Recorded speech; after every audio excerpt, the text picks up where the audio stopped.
truth, and life. Here is the Brother Leon Show. You better recognize.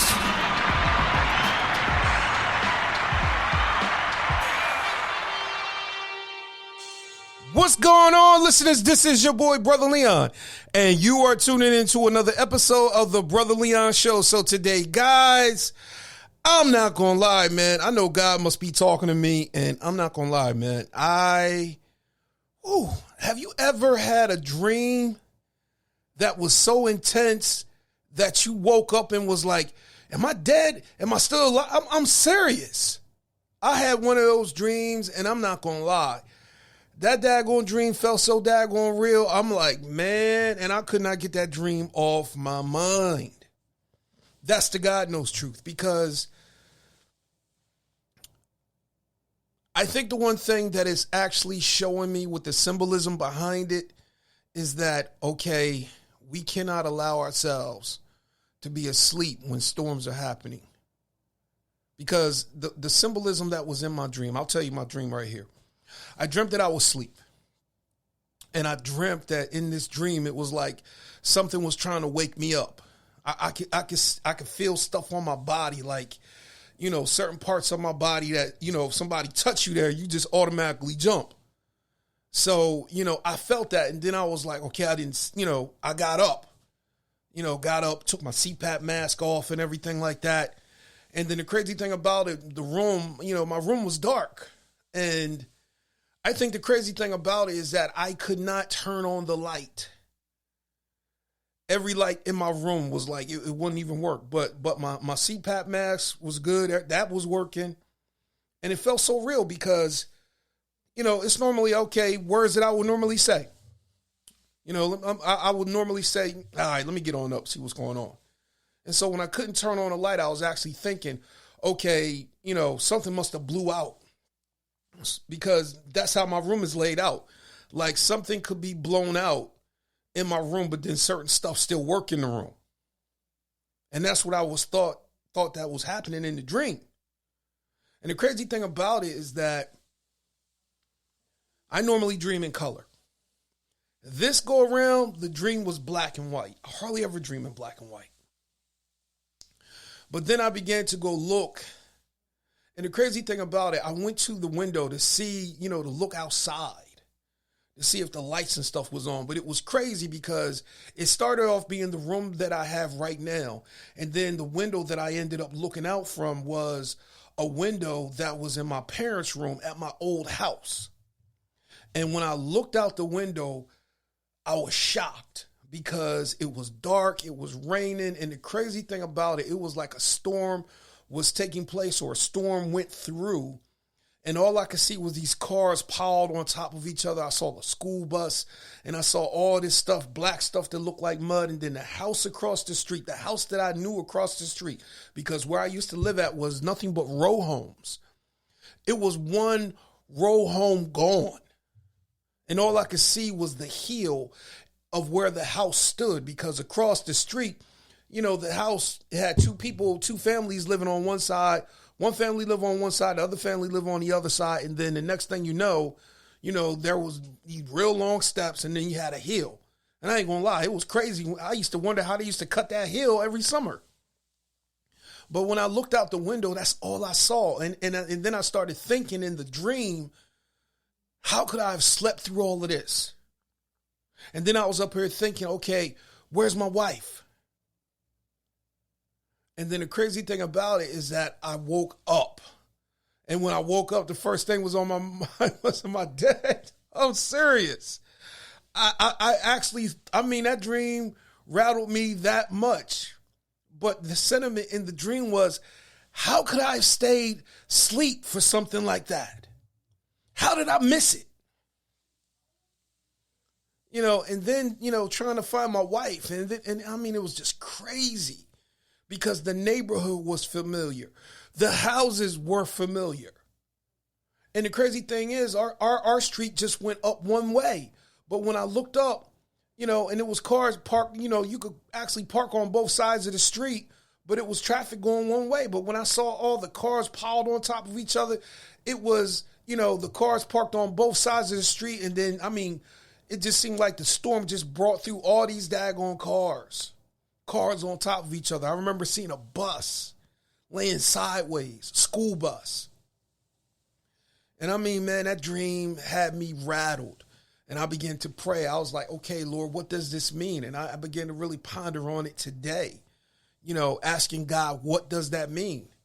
And everything. And so I'm really, at the point right now, I'm like, okay, how could I sleep through a storm? And it really got me thinking about, are there storms in life that sometimes we're not aware of? Or even storms in life that we have slept on. And so I'm really asking myself, I know the battles that I'm in right now. And so the one thing that I want you guys to be aware of is the battles that you are in right now. And there may be storms, and I ain't gonna lie, part of that dream, I was like, wow, I slept through something like this and I wasn't destroyed. That, but how? Because my thing is always about protection. My thing is always about trying to warn people. In this, I was asleep. And something was trying to wake me up. And then when I got up, things that I relied upon, like light, wasn't there. And then I saw the fallout and the calamity when I looked out the window. So what I'm trying to tell you guys this evening is that sometimes, man, don't allow yourself to be sleeping on some of these storms, because there may be storms that you are getting the indication of some things. God may be trying to reveal to you some things, but some of you may be asleep, and some of you, God might be trying to wake up to get you to see, hey, look, see what's going on. And so I believe that is the season that we are in right now. We done transpired and went from one extreme, and now we're in this new extreme. And now we're starting to see the fallout from what happened. From one extreme, from when COVID started all the way up until now. One president to the next president. But we still have some of the same old problems. I believe that the storm that some of us have slept on has been the storm of racism. Some of us have been asleep on the storm when it comes to, us trying to fix it. We've been asleep too long. We've been comfortable. But yet the crazy thing about it, God is trying to tell us that we need to wake up. And maybe we need to warn. But the one thing about it is that, it's just some storms, man. Yeah, even though God will give you peace in the midst of the storm, it's just some storms, man. You just have to ask yourself, I can't afford to stay asleep on this. I got to warn. I got to make sure that my family is protected. And some people, they have called that the conspiracy theory of QAnon. Talking about President Trump's storm, about all these arrests that was going to be made. And then some people are talking about a storm that God is going to bring because of the judgment of the Democrats being elected and some of the things that they're doing right now. And the crazy thing about it is that may not be it. Seriously, that may not be it. But like I've told you time and time again, prove all things, hold fast to that which is good. And so, what I am endeavoring to do, and it's going to be coming up real soon, I'm going to give you a little piece tonight about this whole thing about Christian nationalism and the dangers of it. Because the one thing that I want you guys to understand and see, we can never forget what happened January 6th. We can never forget the rhetoric that led up to it. We can never forget the theology that led up to it, the theology that promoted it, and the theology that still supports it. Because the one thing that I want you to see is that Christian nationalism and patriotism and Trumpism and MAGAism are all combined to a certain degree with the spirit of racism.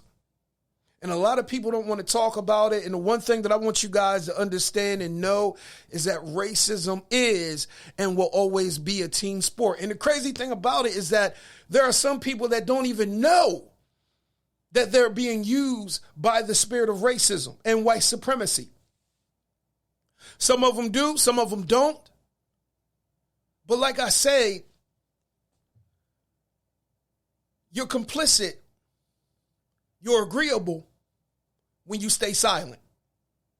And Martin Luther King said, as much as people want to quote his dream, is that it will not be the words of our enemy that we remember, it will be the silence of our friend. You have to ask yourself, what is the role that the church has played? Because the church has played a part in slavery, the church has played a part in Jim Crow. And yet when you get in modern day times, in modern day church, they feel as though that the answer for the racism of today is reconciliation. But how is it you can have, promise keepers? And I love the fact that they're giving out good sentiment. I love the fact that they are geared towards men, because we need to have our men lead the households, lead their families, lead the community. I believe in that. But this whole thing about racism, you want to deal with it on individuality. But when you begin to look at it from a historical point of view, when you look at the American missionary, they were indoctrinating and evangelizing whole tribes. Whole tribes. We want to get this whole tribe. But now when it comes to the task of dealing with racism, it's a one-on-one basis. We're going to deal about it. Each man reach out to another man. We're going to have these big, come together moments in the stadium where we confess our sins. And even though the Bible that says confess your faults, that you might be healed, what about the recognition? Because I look at it like this: you can have reconciliation all day long. But if you feel as though that Obama was an end-all be-all, if you feel as though, like I heard Samuel Rodriguez says that, we've come a long way. Look at President Obama. Look at the fact that most of the downloads that people have right now are black entertainers. So my thing is, I'm like, man, Pastor Rodriguez, I get you, dude. I really do. But the whole thing about it is that you have the opportunity to not identify as black. And the crazy thing about it is that any other race, as long as they don't have to identify with American blacks here, then they can do that. Even Africans from Africa, they don't have to identify with American blacks. Cubans do not have to identify with American blacks, even though they dark like us. But the one thing that I want you to understand is this, is that when you don't have to identify as black, you ain't affected. You're not affected. And you got to begin to deal with the history. I love what Promise Keepers does about, being true to your marriage. And then they got their laws and commandments per se. But yo, man, some of the stuff that y'all say, it's not costing you nothing. It's not costing you nothing, to have a brother have one black person or have a black family over somebody else's house. It's not costing nothing. But at the end of the day, just like Martin Luther King said, the government was okay integrating lunch counters because it didn't cost anything. And so some of these sentiments are okay, but it's not costing nobody anything. We need the playing field to be leveled. We need not only, do we need the playing field leveled, black people, in all honesty, we need to have something that's going to allow us to catch up. Because we have been left behind far too long. And then when it did seem like we were making strides, somebody came along and burnt it up. Yes. Rosewood, Tulsa. And the crazy thing about it is that there's some brothers that believe that the church shouldn't have to repent.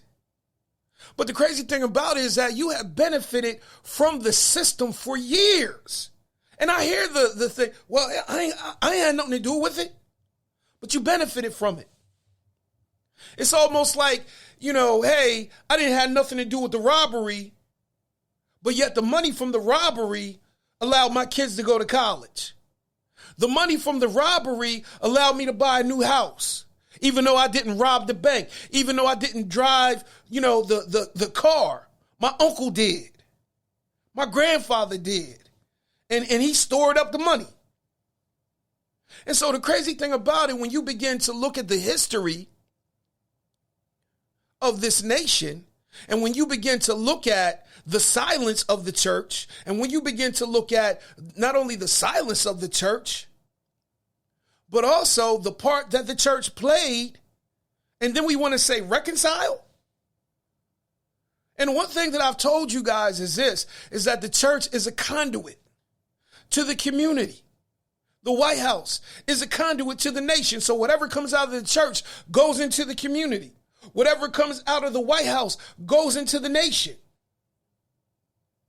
And so, do I believe that we can handle this? Yes. But we have to begin to not only do this on individuality, we have to do this in big and small groups. We have to begin to preach about this whole thing from a recognition standpoint before we get to the reconciliation piece. Because Fred Price said it so eloquently. How can you have reconciliation without recognition? Recognizing that there was a past that needs to be talked about. There's a past that needs to be repaired. There's a past that needs to be restored. That past restoration needs to happen in reparations. And not only just good sentiment, not only us just kneeling and praying together, but we need to begin to have these conversations if this thing is going to stop. Because the one thing I'm going to tell you is this, is that long as people feel like, hey, I ain't did nothing wrong, even though you done partake of the heist, you done benefited from the heist, then, why should I say sorry? And it's not even a repentance of saying sorry. It's a repentance of basically, okay, let's have a change of mind. Let's have a change of thought. Because we need something that's going to bring healing specifically to Black people. People that are the descendants of African slaves.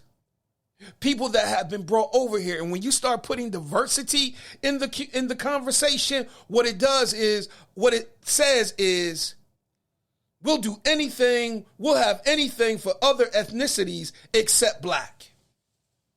Because long as we feel like, okay, we're being fair with these other ethnicities because we have diversity, then I really don't have to focus on Black. Even though I'm saying with all my sentiment and all my good will that I want to do something for Black people. If you want to do something for Black people, make it for Black people.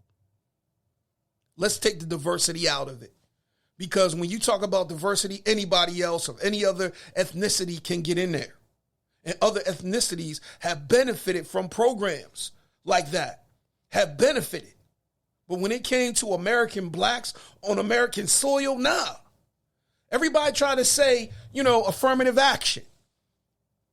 Affirmative action probably worked more for white women than it do for Black men. Seriously. And so that's the thing about, Black Lives Matter painting on the street is all right. But I need some policy.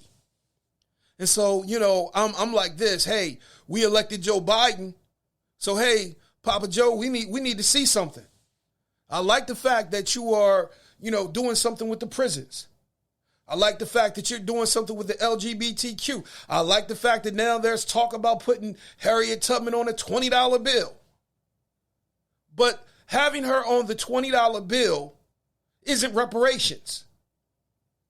Having all this good sentiment is not reparation. We need something concrete.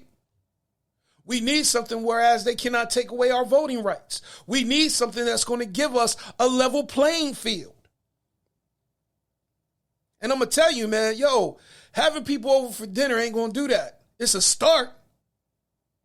But we got to begin to preach and teach in a way where we start having deliverance.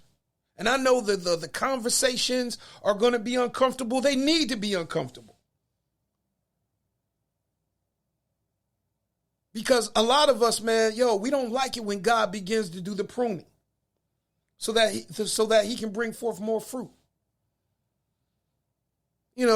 When God starts cutting away things and God starts exposing things, and then we start to see our ignorance, and then we start to see, hey, man, we falling off. A lot of times, man, we don't like it when God shows us our true selves. But I'm here to tell you today, we can't allow ourselves to stay silent with this storm going on. And for too long, the church has remained silent. For too long, it's been, why should we worry about it when, all we got to do is focus on evangelism and this will be okay once Christ comes back. You know how much living we got to do? Seriously. And that's why I say we got to stop financing our own oppression. And that's why I say, there are churches and people that are more interested in the black soul and less about the black body. And the crazy thing about it is that, I'm cool as long as I'm going out here and I'm at your events and it's looking like evangelism, but we can't have these conversations even though you're in my community. Even though I'm in your church, and even though I go to these Promise Keepers events, we can't really have the real conversation. Reconciliation. But how can you reconcile with pain that you don't even recognize? How can you reconcile with lies that you don't even recognize? How can you reconcile when you don't even want to look at a history that you don't even recognize? But yet we say, don't forget 9/11. Don't forget the Holocaust. Don't forget January 6th. When it comes to slavery, 1619, Jim Crow, Reconstruction. Everybody that then got shot by a cop, y'all need to let that go. Forget about it. God has done too much. We got a black president. Really? And what are they calling the current VP right now? Seriously. We still have ways to go. And Obama, I'm going to tell you right now, was just a drop in a bucket. I'm serious. And the crazy thing about it is that as black as he was, as eloquent as he was, he couldn't do anything. And that's the God knows truth. He couldn't do anything that will be concrete for black people. Oh man, they tried to dismantle a whole lot of his stuff. I'm thankful for the Affordable Care Act. But specifically for black people, nah, nothing. And everybody thought that President Trump was going to deliver that. Nah, man, please. If you looked at that platinum plan, that was a joke in itself. So I want you guys to wake up. I love the sentiment. And when you get a chance, watch the Promise Keepers video, Promise 6 Sunday, so you can hear the dialogue. Seriously.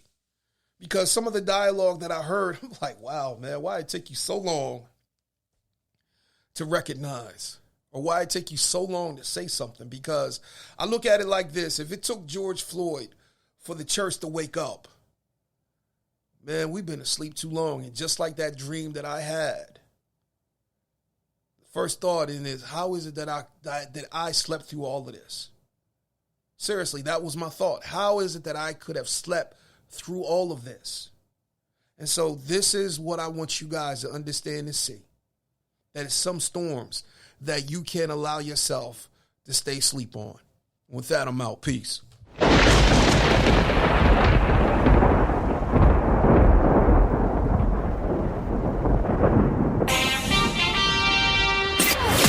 Walk in the truth that makes you free every day.